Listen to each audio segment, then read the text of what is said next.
నమస్కారం. తీర్థయాత్ర కార్యక్రమానికి స్వాగతం. శ్రీ కాశీ అన్నపూర్ణాదేవి, పెనవేసుకున్న దేవతా సర్పములు, శ్రీ సుబ్రహ్మణ్యేశ్వర అంశ, ఎందుకు సంతానాపేక్ష కలవారు ఈ సర్వాకృతులను పూజించాలా? ఎందుకు అశ్వత్థ వృక్షం, శ్రీమన్నారాయణ స్వరూపం, రావి చెట్టు విశేషం ఏంటి? ఆలయ నిర్మాణ శైల విభిన్నం. కర్నూలు పాతపట్నం చిత్తారి వీధి. ఉసిరి చెట్టు విశేషం.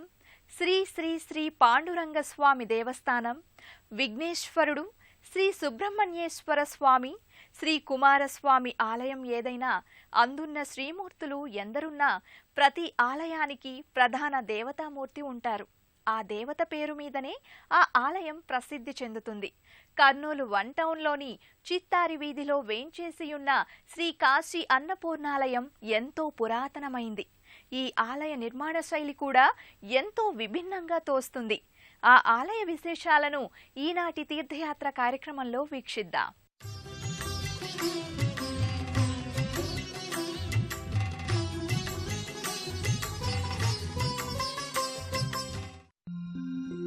నిత్యానందకరీ వరాభయకరీ సౌందర్య రత్నాకరీ నిర్భూతాఖిల పాపనాశనకరీ ప్రత్యక్ష మాహేశ్వరీ ప్రాణేయాచల వంశ పావనకరీ కాశీపురాధీశ్వరీ భిక్షాం దేహి కృపావలంబనకరీ మాతాన్నపూర్ణేశ్వరీ మాతా అన్నపూర్ణేశ్వరీ. లోకపావని జగన్మాత పార్వతీదేవి కాశీక్షేత్రంలో అన్నపూర్ణాదేవిగా విరాజిల్లుతోంది. కాశీక్షేత్రం అంటేనే భారతీయులకు అత్యంత పవిత్ర పుణ్యక్షేత్రం. అలహాబాద్లోని త్రివేణీ సంగమ తీర్థంలో స్నాన జప తపాదులు ఆచరించి వారణాసిలోని కాశీ విశ్వేశ్వరుణ్ణి అర్చించడం అంటే జన్మధన్యమైనట్లే అని భావిస్తారు భక్తులు. గంగానది ఒడ్డున వివిధ ఘాట్లను తీర్థాలను దర్శించిన వారికి ఎంతో పుణ్యప్రాప్తి కలుగుతుందని పురాణాలు పేర్కొన్నాయి.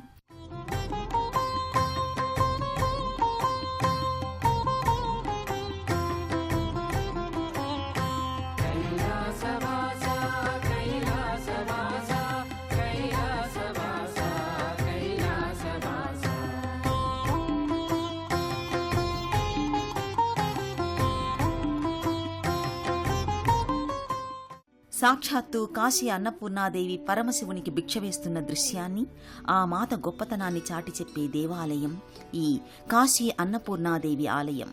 కర్నూలు పాతపట్నంలోని చిత్తారి వీధిలో వేంచేసిన ఈ ఆలయం ఎంతో పురాతనం, అసాధారణం. సాక్షాత్తు ఆది భిక్షువైన పరమేశ్వరుడు భిక్షపాత్రతో త్రిశక్తి స్వరూపిణి అయిన మూలశక్తిని భిక్షను అర్థిస్తున్నట్లుగా, అన్నపూర్ణాదేవి అక్షయపాత్ర నుండి భిక్షను ఇస్తున్నట్లుగా గోచరించే ఆది దంపతులు మరెక్కడా లేనంతగా ఎంతో మనోహరంగా దర్శనమిస్తారు. ఆ మాతను నమ్మిన వారికి అన్నపానీయాలకు ఐశ్వర్యాలకు కొరత ఉండదు అనే ఆధ్యాత్మిక సత్యాన్ని తలపిస్తుంది.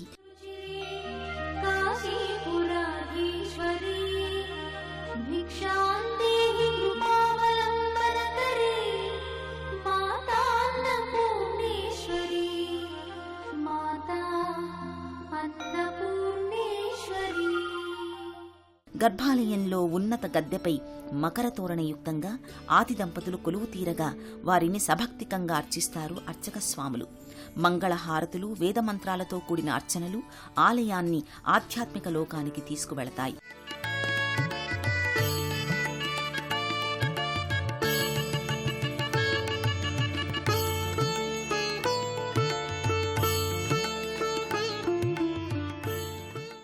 ఎవరు తోడున్నా లేకపోయినా నిరంతరం సేవకుడను, భక్తుడను నేనున్నానంటూ తన స్వామి ధ్యానానికి ఎలాంటి భంగం వాటిల్లకుండా చూస్తూ బసవయ్య కొలువుండగా ఆ పరమశివుడు లింగరూపధారుడైన మూర్తిగా ఆ ఆలయంలో దర్శనమిస్తారు. శిఖలో గంగమ్మ, నాగరాజు, నెలవంక, చేతిలో భిక్షపాత్ర, అన్ని లోకాలకు దేవదేవుడైన స్వామివారి ఈ భిక్షాటన ఎవరి కొరకు, ఎందుకొరకు? అందరినీ వెడలి వెళ్లే మానవ అంతిమ యాత్రలో నేనున్నాను నీకోసం అంటూ ఆ శివయ్య తన భక్తునికై చేసే భక్తి భిక్షే ఈ భిక్షాటనం. తండ్రికి తోడుగా ముందు భాగాన ముద్దులొలికే బొజ్జగణపయ్య సుందర రూపం భక్తులను ఆకట్టుకుంటుంది. తన స్వామి చేసే లోక కళ్యాణ లీలను తదేకంగా తిలకిస్తూ చిన్ని బసవయ్య స్వామికి ముందు భాగంలో దర్శనమిస్తాడు. గర్భాలయానికి ప్రక్కన శ్రీ పోతులూరు వీరబ్రహ్మేంద్ర స్వామి ధ్యానముద్రలో ఉన్న శ్రీమూర్తి, సుబ్రహ్మణ్యేశ్వర స్వామి వార్ల విగ్రహాలు ఏర్పరిచారు. నాగేంద్రహారాయ త్రిలోచనాయ భస్మాంగరాగాయ మహేశ్వరాయ నిత్యాయ శుద్ధాయ దిగంబరాయ తస్మై నకారాయ నమఃశివాయ. భిక్షపాత్రతో భస్మలేపనాలతో దిగంబర స్వామి అమ్మను భిక్షమడుగుతున్నట్లుగా గోచరించే ఈ ఆలయమూర్తుల దర్శనం భక్తుని మదిలో ఆలోచనా తరంగాలను ప్రచోదనం చేస్తాయి. శ్రీ కాశీ అన్నపూర్ణాదేవి ఆలయ విశాల ప్రాంగణంలో దర్శనమిచ్చే కేశవుడు శ్రీ పాండురంగ స్వామి. భారత సనాతన సంప్రదాయంలో శివకేశవుల ఆరాధన అనాదీయం. తన దేవేరితో శ్రీ శ్రీ శ్రీ పాండురంగ స్వామి ఆలయం ఈ క్షేత్రంలో ఎంతో రమణీయంగా కనిపిస్తుంది. ఆ అందాలను తిలకిద్దాం. శ్రీ కాశీ అన్నపూర్ణాదేవి ఆలయం ప్రక్కనే శ్రీ శ్రీ శ్రీ పాండురంగస్వామి అమ్మవార్ల ఆలయం మరో పురాతన కట్టడం. ఎప్పుడూ రద్దీగా ఉండే కర్నూలు వంటంలోని చిత్తారి వీధిలో ఈ ఆలయాలు ఓ సమూహంలా నిర్మితమయ్యాయి. భక్తిభావనాపరులైన ప్రజలు మత కుల భేదాలకు అతీతంగా సహజీవనం చేస్తారు. నాపరాళ్లు ఎక్కువగా లభించే బేతంచెర్ల ఇక్కడికి సమీపాన ఉండడం వలననో ఏమో ఇక్కడి ఆలయాల నిర్మాణ శైలి కాస్త భిన్నంగా కనిపిస్తుంది. గాలిగోపురం కాకపోయినా ఎత్తైన ముఖద్వారం చక్కని చెక్కురాళ్లతో నిర్మించారు. ఆర్చులా నిర్మించిన ద్వారానికి భారీ తలుపులు, ముఖద్వార పైభాగాన రాతితో నిర్మించిన అందమైన కళాకృతులు ఆకర్షణీయంగా కనిపిస్తాయి. ఆలయ లోగిలిలో భారీ అశ్వత్థ వృక్షం, క్రింది భాగంలో శ్రీ సుబ్రహ్మణ్యస్వామి నాగబంధమూర్తి స్వాగతం పలుకుతారు. ఆలయానికి ముందు భాగాన ఓ మోస్తరు ఎత్తులో రాతి ధ్వజస్తంభం, అటు ప్రధాన శ్రీ పాండురంగస్వామి ఆలయానికి ముఖద్వారానికి మధ్యన గోచరిస్తుంది. ధ్వజస్తంభ చరిత్ర ఒక ఎత్తైతే భక్తులు ఆ ధ్వజస్తంభ స్వామికి జరిపే పూజలు అర్చనలు మరో విశేషం. శ్రీ పాండురంగస్వామి ఆలయ మండపం నిర్మాణం కూడా చక్కరాళ్లతో నిర్మించడం, అందులోనే అందమైన ఆర్చీలను బహుసుందరంగా తీర్చిదిద్దడం ఇక్కడి ప్రత్యేకం. శ్రీ పాండురంగస్వామి ఆలయ శిఖరంపై 4 అంచెల సునిశిత కలశం దేదీప్యమానంగా వెలుగుతుంది. విశ్వశక్తిని, మానవ భక్తిని అనుసంధానం చేసే ఈ కలశం నేటి ఆధునిక యాంటినాగా మంత్రోచ్చాటనల ధ్వనితరంగాలను విశ్వవ్యాప్తం చేస్తాయని విజ్ఞులు చెప్తున్నారు. శ్రీమన్నారాయణుణ్ణి ప్రార్థిస్తూ స్వామి సేవలో తరించే గరుడ ఆళ్వార్ ముకుళిత హస్తాలతో ఆలయంలో దర్శనమిస్తారు. మండప పైభాగాన స్వామి అమ్మవార్ల మూర్తులు, ఇరుప్రక్కల శ్రీ ఆంజనేయ స్వామి గరుత్మంతుడు నమస్కార ముద్రతో దర్శనమిస్తారు. ఆలయ ప్రాంగణం విశాలంగా ఉన్నా గత వైభవ చిహ్నాలుగా రావి, ఉసిరి, జమ్మి లాంటి వృక్షాలు ఇక్కడ దర్శనమిస్తాయి. ఆలయం అనగానే ఆధ్యాత్మిక భావనను కలిగించి అలసిన మనసుకు ప్రశాంతత కలిగించే రీతిలో మన దేవాలయాలు నిర్మాణం కావించారు. అందుకు నిదర్శనం అనేక దేవతా స్వరూపంగా పూజించే వృక్షాలు. అలాంటి వృక్ష ఛాయల్లో కాస్త స్వచ్ఛమైన గాలిని పీల్చుకుని ప్రశాంత చిత్తంతో స్వామిని అర్చించుటకే ఈ ఆలయాల సంప్రదాయం. ఆ వివరాలేంటో చూద్దాం. గర్భాలయానికి ప్రక్కన ఉన్న మందిరంలో శ్రీ విఘ్నేశ్వర స్వామి సోదరుడు సుబ్రహ్మణ్యేశ్వర స్వామితో వేంచేసి భక్తులను ఆశీర్వదిస్తున్నారు. ఈ ఆలయం భక్తుడు కీర్తిశేషుడు కుమ్మరి నాగన్న గారు శ్రీ పాండురంగనిపై తనకు గల అపార భక్తిని, స్వామి సేవను గుర్తు చేస్తూ ముక్తి మార్గాన్ని వెతికే పరంపరలో నిర్మించినదిగా చెబుతారు. ఎంతో పురాతనమైన ఈ ఆలయం కర్నూలు పాతపట్నంలో ఒకప్పుడు దేదీప్యమానంగా వెలుగొందింది. క్రమేణా ఆదరణ కరువై పర్వదినాల్లో భక్తుల రాకతో కళకళలాడుతోందని స్థానికులు చెబుతున్నారు. మరో ప్రక్క 1990లో శ్రీ అయ్యప్ప స్వామిని ప్రతిష్ఠించారు.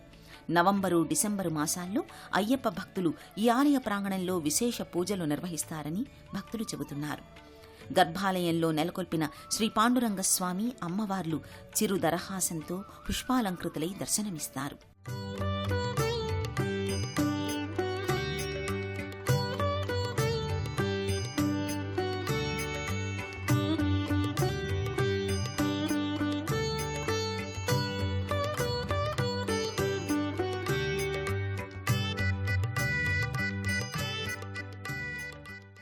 తుంగభద్రా నది ఒడ్డున నెలకొన్న ఈ ఆలయాల ప్రక్కనే దర్శనమిచ్చే మరో స్వామి శ్రీ ఆంజనేయ స్వామి. విశాల ప్రాంగణంలో ఎత్తైన వృక్షాల ఛాయలో నిర్మితమైన ఈ ప్రాంతంలో శ్రీ దత్తాత్రేయ స్వామి సహా ఎందరో తపోధనులు తుంగభద్రలో స్నానమాచరించి ఇచ్చట తపస్సు చేసేవారట. అంతటి పవిత్ర స్థలమైన ఈ గడ్డ ఎంతో పుణ్యభూమిగా చెబుతున్నారు. వివిధ పుష్పాలంకారాలు, ఆభరణాలు ధరించి కిరీటధారి అయిన నల్లనయ్య నమ్మి కొలిచిన వారికి కల్పవృక్షంగా కటాక్షాలను ఇస్తారని ఇక్కడి భక్తుల విశ్వాసం. వేణుగాన ప్రియుడైన గోపాలుని సుందరమూర్తిని కూడా ఇక్కడ ఏర్పాటు చేశారు. స్వామికి మంగళహారతులు అర్పించి దీవించమని కోరుకుంటారు భక్తులు.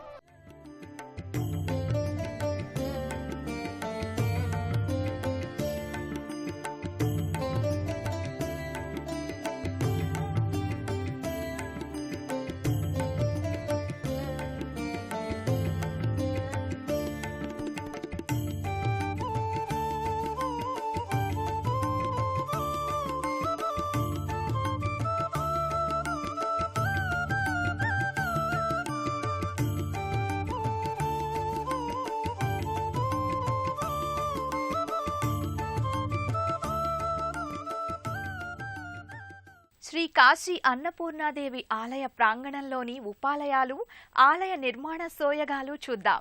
ప్రక్కనే ఉన్న శ్రీ ఆంజనేయ స్వామి, సీతారామ లక్ష్మణుల మందిరాలు తిలకిద్దాం. ఈ ఆలయాల్లోని శిలా విగ్రహ రూపాలు ఎంతో సుందరంగా కనిపిస్తాయి.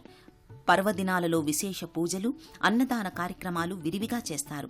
కాలగర్భంలో ఎన్నో మార్పులు చేర్పులతో పాటు ఆలయాలు జీర్ణస్థితికి చేరటం, ధార్మికత, భగవత్ చింతనలో కొత్త కొత్త మార్పులకు అనుగుణంగా ఎంతో గొప్పగా వెలుగులు చూసిన కొన్ని ఆలయాలు కాంతిని, ప్రాభవాన్ని కోల్పోవడం గమనార్హం. మన సంప్రదాయాలను ప్రతి వ్యక్తికి అనుక్షణం అండగా, శక్తిగా, మనోధైర్యాన్నందించే భగవద్భక్తిని ప్రతి ఒక్కరూ వృద్ధి చేసుకోవడం, సనాతన ధర్మానికి గుండెలాంటి ఆలయాల జీర్ణోద్ధరణ కావించడం కర్తవ్య కర్మగా చేపట్టాల్సిన అవసరం ఎంతగానో ఉంది. సర్వే జనా సుఖినో భవంతు.